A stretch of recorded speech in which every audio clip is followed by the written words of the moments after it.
अखिल भारतीय श्री स्वामी समर्थ गुरुपीठ त्र्यंबकेश्वर नाशिक यांच्या वतीने तसेच त्या टीमचे समन्वयक माननीय श्री गणेश शितोळे साहेब यांच्या समन्वयातून अतिवृष्टी व पूरग्रस्तासाठी एक हात मदतीचा या अंतर्गत धान्य व किराणा साहित्याचं किट वाटप आपण या ठिकाणी करणार आहोत। यासाठी ज्यांचं खूप मोलाचं सहकार्य लाभले ते आदरणीय दादासाहेब व आमचे मित्र माननीय सचिन चव्हाण साहेब, महाराष्ट्र राज्य कृषी विस्तार संघटनेचे सचिव यांच्या संकल्पनेतून आपण आज देशमुख व लोणारी वस्ती नरखेड येथे आपण हा एक कार्यक्रम पूरग्रस्तांच्या साठी आपण आयोजित केलेला आहे।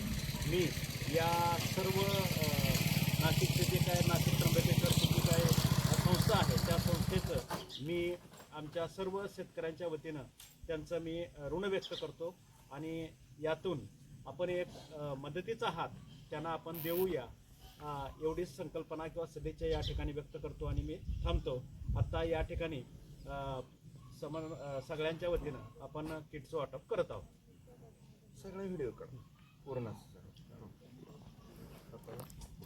या अगोदर ती झालं की या इकडे बंद करतो बरं का, पुढची काढतो व्हिडिओ। फोटो काढा।